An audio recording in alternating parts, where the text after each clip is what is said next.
স্ত্রী অনুমতি ছাড়া 3টি কাজ করলে ওই স্বামী জাহান্নামে যাবে। যদি কোনো স্বামী স্ত্রী অনুমতি ছাড়া 3টি কাজ করলো, খুব ইম্পর্টেন্ট একটি ভিডিও, খুব গুরুত্বপূর্ণ আলোচনা, অত্যন্ত ইম্পর্টেন্ট গুরুত্বপূর্ণ একটি আলোচনা, একটু মনোযোগ সহকারে শোনার চেষ্টা করবেন। মাত্র 3টি কাজ করলে স্বামী জাহান্নামে যাবে উইদাউট পারমিশন, স্ত্রীর পারমিশন ছাড়া। নাম্বার 1, 1 নাম্বার হচ্ছে দেনমোহর পরিশোধ না করে স্ত্রীকে স্পর্শ করা। দেনমোহর না করে, পরিশোধ না করে, দেনমোহরের যে টাকাটা হয় বিয়ের সময়, যে টাকা দেনমোহর ধার্য করা হয়, সেই দেনমোহরের টাকাটা যতক্ষণ না পরিশোধ করতে পারতেছেন ততক্ষণ আপনি আপনার স্ত্রীকে স্পর্শ করতে পারবেন না, তাহলে আপনি জাহান্নামে যাবেন। হ্যাঁ, করতে পারেন যদি আপনার স্ত্রী অনুমতি থাকে, তার কাছ থেকে আপনি অনুমতি নিতে পারেন, অনুমতি নিলে সেটা ভিন্ন বিষয়, কিন্তু অনুমতি না নিয়ে সেটা করা যাবে না। নাম্বার 2 নাম্বার হচ্ছে সম্পদ। স্ত্রীর কিছু সম্পদ থাকে, সেই স্ত্রীর সম্পদ ভোগ করা, জোর করে স্ত্রীকে না জানায়া বা জোর করে স্ত্রীর সেই সম্পদটাকে ভোগ করা, তাহলে আপনি জাহান্নামে যাবেন। স্ত্রীর সেই সম্পদ থাকবে, সেটা আপনি ভোগ করতে পারেন। যদি স্ত্রী আপনাকে দেয়, গিফট করে, দান করে, সদকা করে, সেটা আপনি ভোগ করতেই পারেন। বাট যদি স্ত্রী আপনাকে সেই সম্পদ না দেয়, আপনি তার সম্পত্তি জোর করে ভোগ করতে পারবেন না। এখন বলেন সম্পত্তি তার কোথায় আছে? সম্পত্তি তার বাপের বাড়ি আছে, বাপের সে কিছু অংশ সে পাবে না? বাপের কিছু অংশ সে অবশ্যই পাবে সেখান থেকে, বা তার জমানো টাকা থাকতে পারে বিবাহের আগের, তার সে যখন বিয়ে হয়নি তার আগে তার টাকা ছিল, জমা ছিল, সেই টাকাগুলো, সেই সম্পদ বা তার জমি জমা কিছু থাকে, সেইগুলো যদি আপনি জোর করে ভোগ করতে চান তার পারমিশন ছাড়া, তাহলে আপনার ঠিকানা হচ্ছে জাহান্নাম।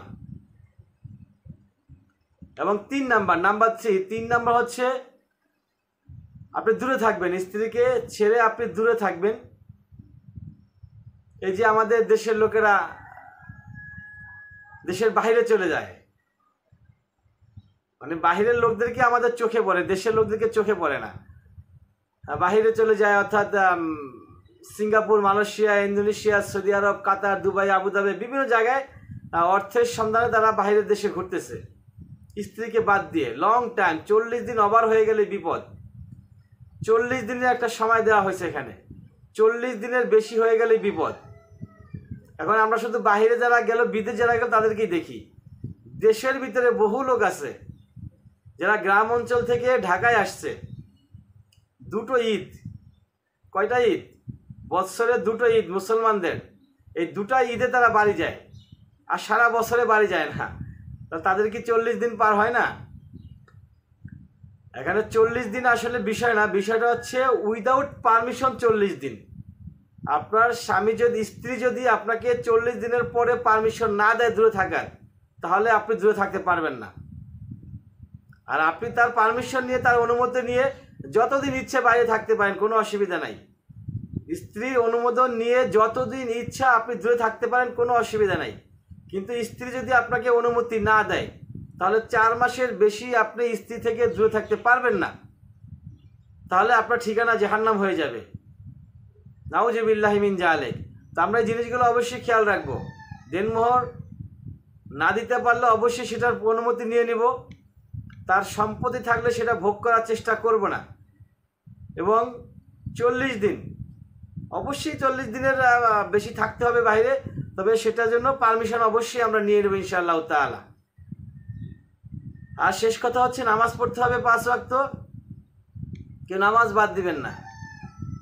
নামাজ হচ্ছে সকল অপকর্মের থেকে বাঁচার প্রধান হাতিয়ার হচ্ছে নামাজ। আপনি নামাজ পড়েন, ইনশাআল্লাহ তাআলা আপনার জীবনের সকল সমস্যার সমাধান হয়ে যাবে, এবং সকল প্রকার অন্যায়, দুর্নীতি, আপনার দ্বারা কোনো খারাপ কাজ হবে না বললেই চলে। সেজন্য যারা নামাজের প্রতি মনোযোগী নাই, আজকে থেকে শুরু করে দেন ইনশাআল্লাহ তাআলা। ওয়া আখির দাওয়ানা আলহামদুলিল্লাহি রাব্বিল আলামিন।